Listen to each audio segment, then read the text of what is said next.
The Vorrkai elder pressed both fists against the negotiating table hard enough that the composite surface cracked along its center seam. "Send your fighter," Counselor Brekovar said, "or we seal the corridor and you float home in your damaged ship with no fuel exchange and no treaty." Lieutenant Commander Yessi Oham did not flinch, but the math was already running behind her eyes. The Verdant Accord delegation had 4 humans aboard the station Keth Dollar. 3 of them were currently in the medical bay with pulmonary inflammation from the station's nitrogen-heavy atmospheric mix, which the Vorrkai had adjusted 2 days ago without notice. The 4th was her, and she had a stress fracture running up her left ulna from the docking incident, wrapped now under a compression sleeve and unsuitable for any kind of contact. "The challenge stands," Brekovar said. "1 fighter from your delegation, 1 from ours. The ring, the old terms, you know the old terms?" She did know them. The Vorrkai had been conducting these evaluations of diplomatic partners for 300 years. A representative fought their champion, not to the death, not formally, though things had gone that way before. It was about proving that the species across the table was worth the respect of an equal. If you sent no fighter, you were judged a prey species, and your trade access was revoked, your ships flagged as subordinate traffic, your people required to kneel at every Vorrkai checkpoint for the next generation. Oham thought about her 3 crewmates lying in medical bunks. She thought about the compression sleeve on her arm. She thought about the fuel reserve currently sitting at 11%, which would not get them back to the relay point. She thought about Ensign Dex Calloway, who was 17 years old, who had grown up in a mixed martial arts gym in rural New Zealand because his mother ran it, and who was currently sitting in the crew quarters, eating a nutrition bar and waiting for someone to tell him what was happening. She left the negotiating chamber and walked fast. He was sitting cross-legged on his bunk when she knocked and entered. He looked up, saw her face, and set down the nutrition bar without being asked. "What do we need?" he said. She told him. She did not soften it. He was 17 and had been on this posting because he was the youngest person ever to pass the Accord's Junior Diplomatic Observation Program, and she had learned in the past 4 months that softening things for him only made them take longer to process. When she finished, he was quiet for about 4 seconds. "How big is their champion?" he said. "Approximately 260 kilograms, about 2.5 meters tall. Vorrkai upper body strength is roughly 4 times human equivalent. Their legs are proportionally weaker, designed for short burst movement. They tire faster than you would expect from their size." He nodded slowly, still processing. "I'm going to be honest with you," Oham said. "I would not send you if I had any other option. I have run the options." "I know you have," he said. "You always do." He looked at his hands for a moment, turning them over once, checking something she couldn't read. Then he stood up, and he was not particularly large for a human, 1.78 meters, and lean in the way that athletes who do a lot of groundwork tend to be. But he stood up the way someone stands when they have already finished the argument with themselves. "What are the rules?" he said. She told him those too. The Vorrkai had a specific term for a fighter who was sent into the evaluation ring. It translated loosely as the speaker of worth. Whoever you sent was your formal declaration that your species valued something enough to bleed for it. Brekovar had expected either a refusal or one of the larger adult humans, probably injured as they were. What he had not expected was what walked through the corridor toward the ring chamber 40 minutes later. The Vorrkai fighters who were standing outside the chamber doorway actually stepped back, not in fear, in confusion. Dex Calloway walked at a steady pace with Oham 2 steps behind him. He had changed into a compression underlayer and loose training pants, and he had left his feet bare, which was a Vorrkai combat custom he had asked about, and Oham had relayed through the station's translation system. He carried nothing. He looked, by Vorrkai measurements of development, approximately like a creature that had not finished growing. His shoulders had not fully broadened. His jaw was still working out what kind of jaw it intended to be. One of the doorway fighters said something in Vorrkai that the station translator rendered as, "They have sent their child." Dex did not react to this. He had been told to expect it. The delegation of the Verdant Accord presents its speaker of worth, Oham said formally, using the Vorrkai phrasing. A sound came from inside the chamber. It was laughter, not the warm kind. Brekovar was standing near the far wall of the ring chamber, which was a wide circular space with a fighting surface of compressed clay and bright overhead lighting that made everything look very flat and very serious. Beside him stood Gorith, the champion. Gorith was the largest Vorrkai Dex had ever been in the same room with, which was a small sample size but still meaningful. Gorith's arms were the circumference of Dex's torso. The champion looked at the human delegation's entry and then looked at Brekovar with an expression that needed no translation. "This," Brekovar said, "is your speaker of worth." "Yes," Oham said. "This is a child," Brekovar said. "This is Ensign Dex Calloway of the Verdant Accord diplomatic mission. He is our speaker." Brekovar studied Dex for a long moment. Dex looked back without expression, which Oham knew was not indifference, but was the particular stillness he went into when he was computing something. "We will not be seen fighting a larva," Brekovar said. "This is an insult larger than sending no fighter." Dex spoke before Oham could respond. "With respect, Counselor, that is for the record to show, not for me to prove in advance." Brekovar turned his full attention to Dex for the first time, as though the sound of the human speaking had reclassified him from object to entity. "You speak," Brekovar said. "I speak," Dex agreed. "I also fight.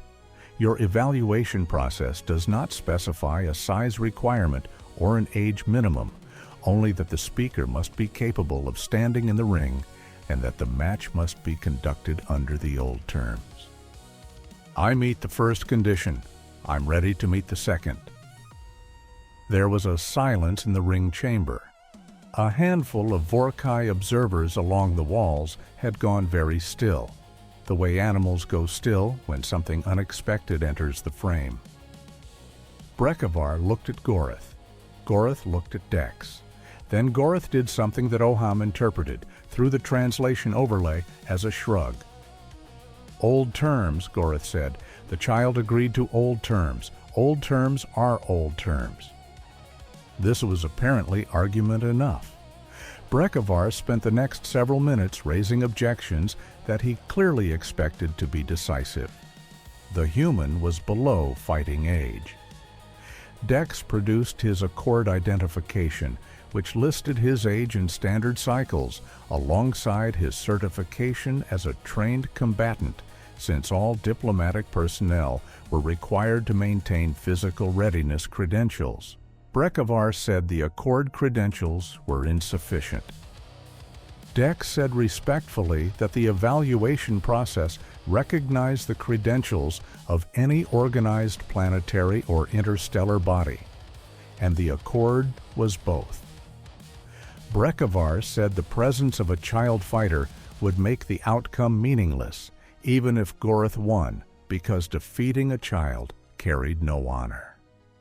Dex said, with exactly the same tone he had used throughout, that this was a concern Vorrkai was welcome to raise with his own council after the evaluation, but that it was not a ground for refusal under the stated terms. Oham watched this exchange and felt something she had not felt in the past several very bad hours, which was cautious confidence. Dex had read the protocol document she had given him during the walk here.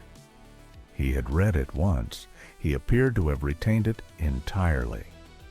Vorrkai finally said, "You understand you may be seriously injured." "Yes," Dex said. "You understand this process does not guarantee your survival." Oham's chest tightened. "Yes," Dex said.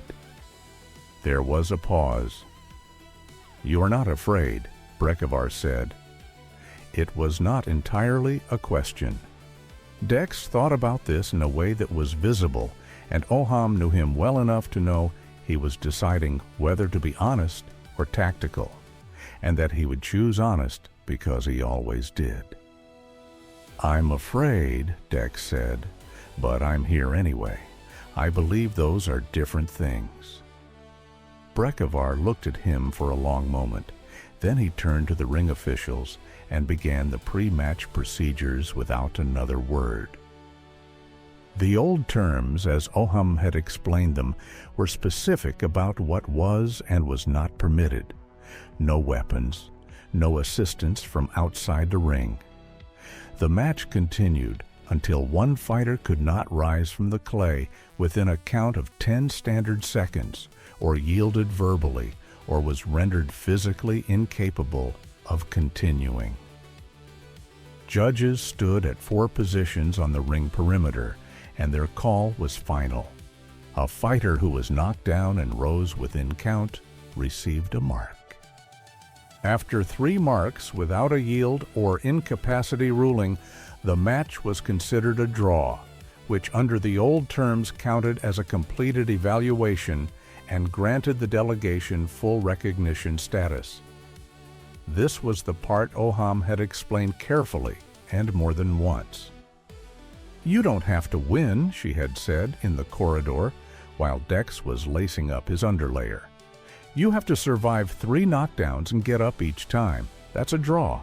A draw is a full evaluation. A full evaluation is the treaty." Dex had said, "I know, but 3 times is a floor, not a ceiling." She had not known what to say to that. The ring clay was cool under Dex's feet when he stepped in. It had a specific texture, finer than sand, with a slight give that would help with footing, but would also shift during a scramble. He had noted this as soon as he stepped on it and adjusted his stance accordingly, distributing his weight a little lower than usual. Goreth stepped in from the opposite side, and the difference in their sizes was the kind of thing that made the Vorrkai observers laugh again, shorter this time, as if the first laugh had already spent some of its confidence. One of the ring judges spoke in Vorrkai, and the station translation system relayed it overhead. "Evaluation is now commenced. Speakers stand ready." Goreth did not charge immediately. This surprised some of the observers.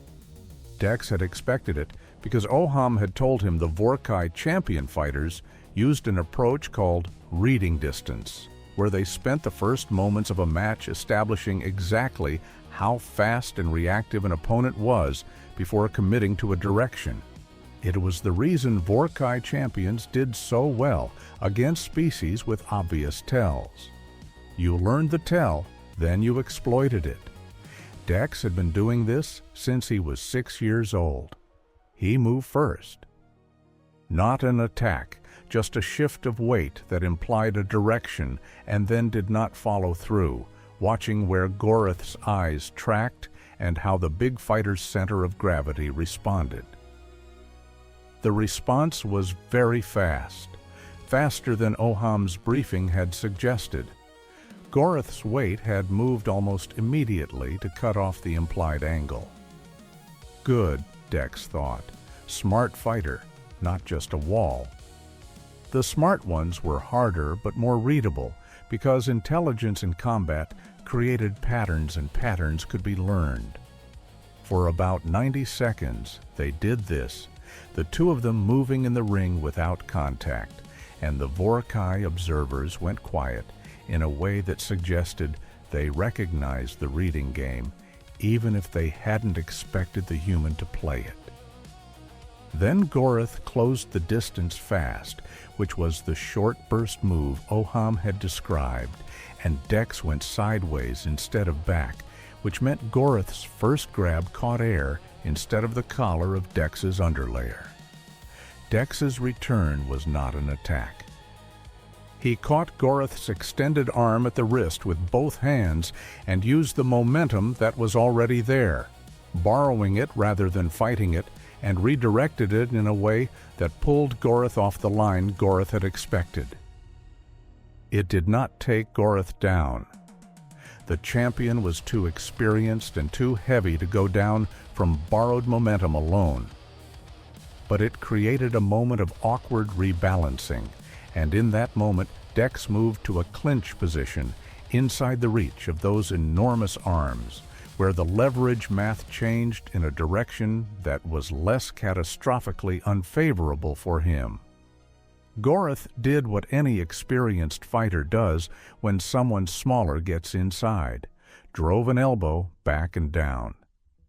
Dex had been waiting for this, had felt it loading in the tension of Gorith's shoulder, and dropped under it, which meant the elbow caught the top of his head instead of his face. This still felt like being hit with a moderate-sized piece of construction equipment. He went sideways into the clay and tasted copper and saw the ring from a new and horizontal angle. The count began overhead. Dex was up in 3 seconds. The Vorrkai observers made a sound that was not laughter. It was something else. Gorith looked at him from across the ring. Dex worked his jaw experimentally, made sure everything was still tracking correctly, and reset his stance. His ears were ringing at a high frequency, and the world had a slightly liquid quality that he filed under manageable and set aside. 1 mark, 2 to go. Gorith came in more carefully the second time, which was a compliment of a kind. The champion had recalibrated. The small human was not panicking, was not running, was not doing any of the things inexperienced fighters who had just been knocked down usually did. This made Gorith think harder, and harder thinking created different patterns. The second exchange lasted longer.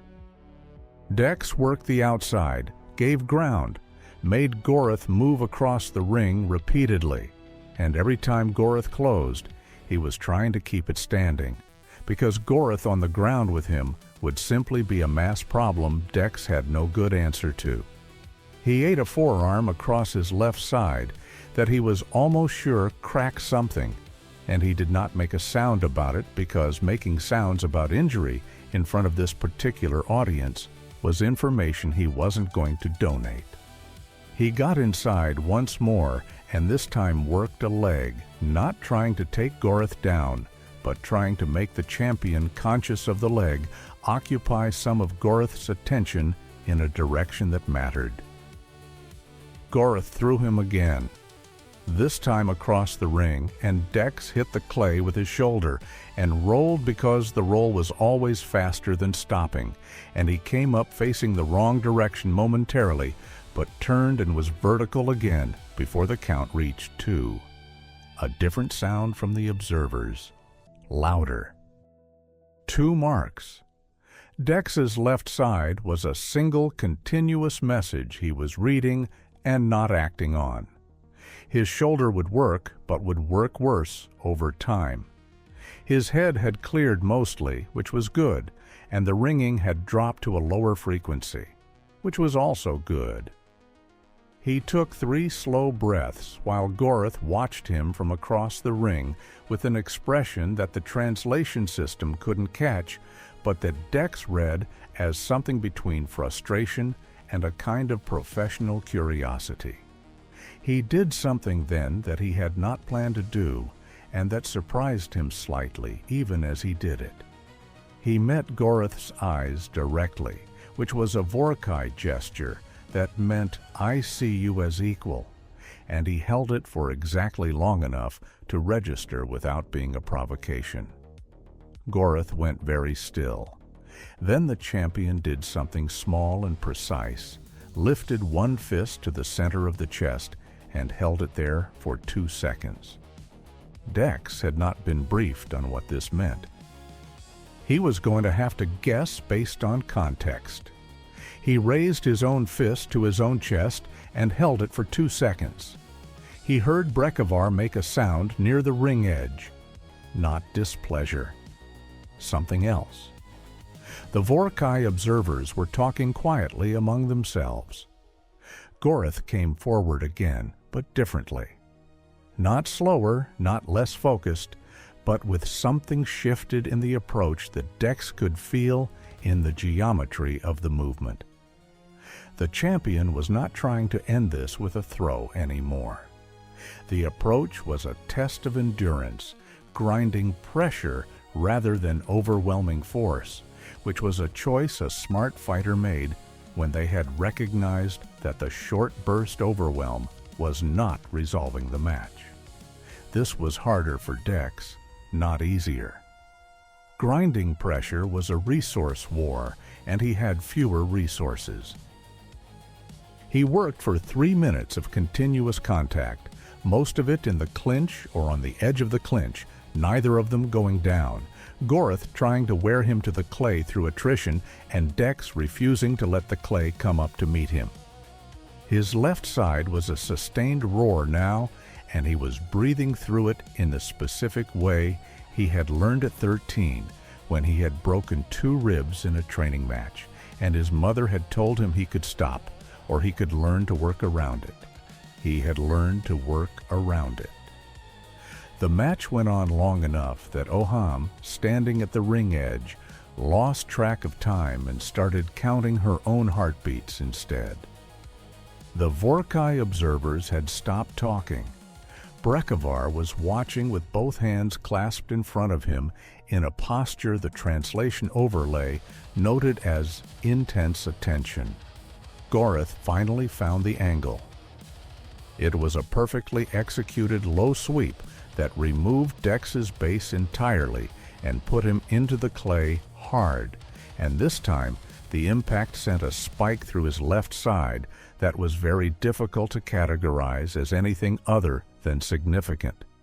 And he lay on the clay for 2 seconds, doing a rapid internal survey of what he had and did not have. The count started. At 4 seconds, he was on his hands and knees. At 7 seconds, he was vertical. The sound from the observers when he stood was not laughter and was not the medium sound and was not the louder sound. It was something Dex had not heard from this crowd before. He filed it as recognition and kept his weight distributed and his eyes on Goreth. 3 marks. The match was a draw. Under the old terms, the evaluation was complete. Dex stood in the center of the ring and did not move. Goreth stood across from him and did not move. The ring judges consulted. One of them made the formal declaration overhead. 3 marks, no yield, no incapacity. Match concludes as evaluation complete. The delegation of the Verdant Accord is formally recognized. Oham let out a breath that had been in storage for quite some time. She watched the ring and saw Brekhavar step toward the edge and stop. His jaw was working. He was a Vorrkai elder who had come into this evaluation with a clear picture of how it would proceed. in which he would obtain either a refusal, which confirmed inferior status, or a fighter who would be defeated quickly, which would satisfy the formal requirements while demonstrating the natural order. He had not arrived with a picture that included this. "This is not concluded," Brekevar said loudly. The ring judges turned toward him. "The fighter is a child," Brekevar said. "The match outcome should not confer full recognition on the grounds that the accord sent an incapable party in bad faith." Dex turned his head toward Brekevar. He was still breathing hard and holding his left arm slightly away from his body because the pressure of it against his ribs was not something he was interested in experiencing further. "Counselor," Dex said, and his voice was level and clear across the ring, "I stood in the ring under the old terms. I took the marks. I met the condition 3 times. The terms don't include a footnote about the fighter's age." "You are a child," Brekevar said again, as if repetition would make it a legal argument. "I am 17 years old in human years," Dex said. "I have been a certified combatant under accord standards since I was 14. My age is on record and was available to your delegation before this evaluation began. If you had a concern about my qualification, the time to raise it was before the match, not after." "You won nothing," Brekevar said. His voice had an edge that Oham recognized as the sound of a position collapsing and the person holding it trying to find any remaining ground. The match was a draw. The old terms specify that an evaluation is complete at 3 marks without incapacity or yield. A draw is a completed evaluation. You wrote those terms, Counselor. I didn't. Silence. One of the ring judges said something in Vorrkai that the translation system rendered as, "The standing law does not specify the age of the speaker. The match was conducted under valid terms. The evaluation stands." Brekevar looked at the judge. He looked at Dex. He looked at the observers, many of whom had the expressions of people who had come to watch an execution and had ended up watching something they needed more time to process. Then he did something Oham did not expect from a Vorrkai elder at the end of a losing argument. He looked at Gorith. Gorith had not moved from the center of the ring. The champion was watching Dex with the kind of focused attention that, in a Vorrkai context, Oham knew was reserved for things deserving serious consideration. When Brekevar looked at him, Gorith raised the same fist to the chest and held it. The gesture meant something. The translation system didn't have it indexed, and Oham made a note to ask about it later. Brekevar pressed his mouth into a line. Then he said, "The evaluation stands." Dex nodded once, which was also the Vorrkai acknowledgement gesture, and Oham knew he had done that deliberately. The medical technician from the station's neutral bay arrived 20 minutes later, which was faster than Oham had expected, and confirmed what Dex had been working around for the last half hour. 2 fractured ribs on the left side, a hairline crack in the right orbit, and a shoulder separation that was going to require a week of restricted movement. The technician, who was Thurin rather than Vorrkai, examined the injuries with a particular expression of someone who was constructing an opinion and not yet ready to share it. Dex sat on the examination surface and answered the technician's questions with the accuracy of someone who had been taking inventory the whole time. "You knew," the technician said at one point, meaning the ribs. "I knew something was wrong," Dex said. "I knew I needed to stay up." The technician made a note and did not ask further. Oham sat with him through the treatment, which was mostly stabilization and a portable bone scaffold applied to the ribs that would hold the fracture line while the growth compounds did their work over the next several days. She watched his face while the technician worked because she had been watching faces professionally for 15 years, and she was trying to read what was underneath the focused stillness. "You could have stopped at 3, she said, when the technician stepped away to prepare the second scaffold. "I know," Dex said. The draw was the objective. "I know." She waited. "Stopping at 3 would have looked like I was counting," he said. "Like I was there for the minimum. Gorth knew how to fight and fought me clean, and I wanted to finish what we started, not stop when the paperwork cleared." He paused. "I don't know if that was correct." "I don't know either," Oham said, "but I think it mattered." It mattered in ways that became clearer over the following 2 days, while Dex moved carefully through the station corridors with a rib scaffold and a shoulder brace and the technician's instructions to avoid anything that could be described as combat for the near future. He ate his meals in the shared diplomatic section, which was neutral territory on Keth Dolur, and the Vorrkai delegates who were also present in that section initially occupied the opposite end of the space with the specific deliberateness of people managing a distance. On the first morning, one of the junior Vorrkai delegates crossed the space and placed a food item on Dex's table without a word. The item was a compressed protein block that was Vorrkai's standard ration, which was not designed for human nutrition and which Dex would not be able to eat. But the gesture was legible, and he nodded his acknowledgement and said thank you in Vorrkai, which he had been working on since they boarded the station.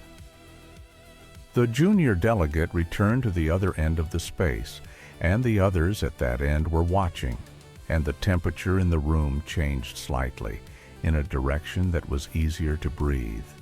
On the second morning, Gorth arrived. Oham was not present for this. She found out afterward from the station observer logs, which were recorded as standard diplomatic documentation. Gorth sat down across from Dex at the table, where Dex was eating breakfast and reading a preparation document for the now proceeding treaty negotiations, and the champion looked at the human for a moment and then said something in Vorrkai. The station translation system rendered it as, "You didn't yield." Dex said, according to the log, "No." Gorth said, "Why?" Dex apparently thought about this for a moment. The log noted a pause of approximately 4 seconds. Then Dex said, "Because yielding was the part that wasn't required." Another pause. Gorth made a low sound that the translation system could not render, but that the station observer described in accompanying notes as a prolonged exhale through the nasal ridge, which was the Vorrkai equivalent of deep acknowledgement. Then Gorth said, "The fist to the chest. You returned it without knowing what it meant." Dex said, "I guessed from context."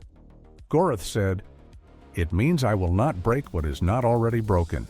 It is what we say before a match with someone worth fighting." A pause. Dex said, "I didn't know that." Gorth said, "You did not need to know it. You answered it correctly anyway." The treaty negotiations opened formally the following morning. Brekhavar entered the chamber and took his position, and Oham entered with Dex behind her, Dex moving slightly more slowly than usual because the scaffold was doing its job, and he was respecting the restriction. The chamber had 12 delegates total, spread across 3 delegations, and every one of them looked at Dex when he entered. He found his seat and opened his preparation documents and did not perform anything for the room. Brekovar studied him from across the table for a long moment, then looked at Oham. "The Vorrkai Council has reviewed the evaluation outcome," Brekovar said. "There were arguments in favor of a protest.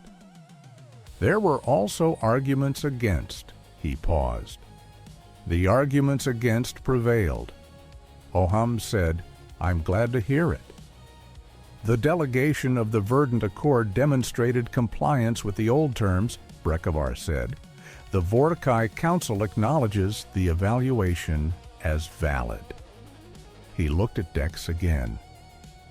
"The Council also noted," he said carefully, "that the human fighter's conduct during the evaluation was without violation, without complaint, and without yield, at a point where yield would have been both permitted and reasonable." Dex did not say anything. He had learned very recently that some moments were better received in silence. "This is noted," Brekovar said.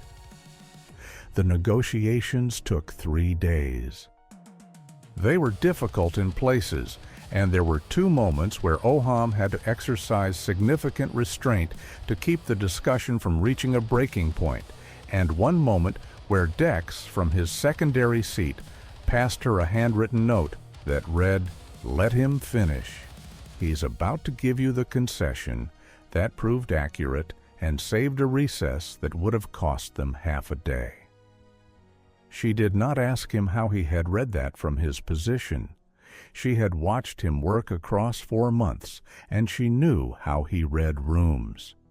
He read them the way someone reads a language they grew up speaking, without consciously parsing the grammar. On the final evening before the treaty signature, she found him in the observation corridor that faced away from the Vorrkai section, looking out at the docking arm where their ship sat quiet and full of fuel that had been transferred as part of the preliminary terms.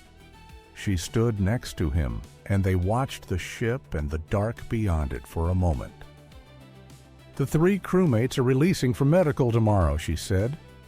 "Good," he said. "Chen's going to be annoyed he missed the negotiations." "Chen is going to be annoyed he missed several things," Oham said. A pause. "Your ribs," she said. "Coming along," he said. "You're going to be in a scaffold for another 6 days." "I know." "I'm going to file a complete incident report when we're back in reach of the relay," she said. "I want that on record." He looked at her. "Not a complaint," she said. "A record? What you did, and how you did it, and what the outcome was. I want people to know what happened here." He turned back to the window. "I didn't do anything that complicated," he said. "I just stayed up." "That's not true," she said. "And you know it's not true." He was quiet for a moment. "Gorith came to find me," he said. "I've been thinking about that. They have a champion who fights diplomats for a living, and after the match, the champion came and sat down at breakfast and talked to me. That seems like something that doesn't happen often." "I don't think it does," Oham said. "Because I didn't yield," he said. "Not because I won, not because I was impressive, not because of anything I said. Just because I didn't stop before I had to." He was working something out. She could see it. "My mother always said that the hardest part of any fight is the part that happens after you already have what you need," he said. "Because that's when you find out whether you actually believe in what you're doing or whether you were just willing to go as far as it took. You can fake the first part. You can't fake the second." Oham considered this. "Your mother sounds like she was thinking about more than fighting," she said. "She usually was," he said. The treaty was signed the following morning. 12 delegates and 2 officials and 1 Vorrkai ring judge who attended as an observer, which had not been on the original schedule and which no one commented on. Brekevar signed for the Vorrkai, and Oham signed for the Accord, and the documents were sealed and transmitted.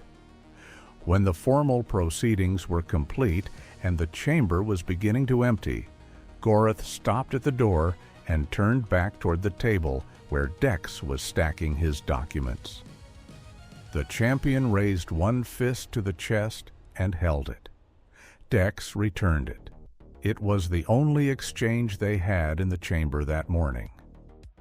The news reached the Accord relay station 11 days after they broke from Keth Dolor's docking arm, carried in Oham's incident report and the formal treaty record and the attached observer logs. And it moved through the Accord network the way information moves when it is both official and strange, quickly among the people who process such things for a living, and then progressively faster as the strangeness of it became apparent. An ensign, 17 years old, fractured ribs and a shoulder separation, 3 marks on the clay of a Vorrkai evaluation ring, and 3 times he stood up, and the match ended as a draw, and the treaty was signed, and the Vorrkai champion personally acknowledged him twice on the record. The diplomatic office reviewed it thoroughly. There were questions about the decision to send an ensign, which Oham answered in full and without deflection, accounting for each factor and each constraint and each calculation she had run. There were no formal reprimands because the outcome was both legal and successful, and because the alternative outcomes had been very specifically worse. There were conversations about procedure and about contingency training and about whether the junior diplomatic program needed additional emergency protocols, and Dex participated in those conversations with the same focused straightforwardness he brought to everything else. Word also traveled in other directions. The Vorrkai Council communicated through formal channels that the Accord delegation had satisfied all evaluation requirements, and that Keth Dolor would extend full cooperative access to Accord shipping lanes. Attached to this communication, almost as an afterthought, was a secondary note from the Vorrkai Combat Record Office. It noted that the evaluation match between Goreth and the Accord Speaker of Worth was being added to the formal champion's record as a completed bout, not as an incomplete record or a formality. This was, the Accord diplomatic historians later confirmed when asked, unprecedented. The Vorrkai champion's record was composed of matches against fighters who had been sent as full representatives. Adding an entry for a match that had ended in a draw against a human delegate who was technically the equivalent of a trainee was something the Vorrkai did not do in the ordinary operation of things. The note included the Vorrkai word for the record entry. The translation system rendered it imprecisely as one who would not break. Chen, fully recovered and deeply unhappy about having slept through all of it, read the translation and stared at the ceiling of the crew quarters for approximately 30 seconds. 17, he said. Yes, Dex said. Ribs? 2 fractured. And you just got up. Dex looked up from the document he was reviewing. What else was I going to do? He said. Chen did not have a fast answer to this, which for Chen was noteworthy. The Thuran diplomatic liaison who had observed the evaluation from the station's neutral position filed her own report some weeks after the fact, as Thuran process required, with her assessment of the event's significance for regional diplomatic relations. It was a thorough document, and it covered the Vorrkai recognition of the Accord and the treaty terms and the logistical implications for 3 shipping corridors. Near the end, she included an observation that she marked as supplemental rather than analytical, meaning it was her personal note rather than official assessment. She wrote in the Thurin method of marking such things something that translated approximately as, "I have reviewed 214 Vorrkai evaluation matches in my career as a regional observer." In the majority of those matches, the critical moment is the third fall, not because the match is decided there, but because everything that follows the third fall tells you who the fighter actually is. The human ensign stood up from the third fall when standing was no longer required. I do not know precisely what to do with this observation, except to include it, because I believe it is the most accurate record of what occurred. Dex read this later when the report was forwarded through the Accord documentation chain, and he did not say anything about it to anyone, which Oham took as its own kind of answer. 6 months after Keth Dollar, he was assigned to a full diplomatic posting, which was early by approximately 4 years under standard Accord progression. The posting board's note was brief and procedural and mentioned nothing specific, only that his demonstrated competencies were sufficient for the advancement. He reported to his new posting with a travel bag and a preparation document, and the particular kind of quiet that came from someone who had worked something out and was now ready to work on whatever came next. He had a follow-up consultation scheduled with the Accord Medical Office regarding the shoulder, which had healed correctly, but which the medical file recommended monitoring for long-term stability. He kept the appointment, arrived on time, answered every question accurately, and left when it was done. The physician noted in the file that the patient showed no avoidance of the previous injury site and no residual behavioral change of concern. Patient appears to have processed the event and moved forward, the note read, which was both accurate and not quite the full picture. Because the way you process a thing and the way you carry it are not always the same. And Dex carried it the way his mother had always said, "You carry the things that matter most," which is not heavily or constantly, but present, like a tool you know exactly how to find in the dark. The corridor on Keth Dolur, where the evaluation ring sat, was eventually repurposed, as station sections are, when the diplomatic facilities were expanded to accommodate the new traffic the treaty brought. The clay surface was replaced with a standard composite floor. The ring markers were removed, but the evaluation record remained in the formal Vorrkai archive, which is maintained with a rigor that humans might describe as religious, and in that archive there is an entry for Gorath's champion record that lists the match, the terms, the marks, the outcome, and the speaker of the opposing delegation, name and designation and age noted correctly.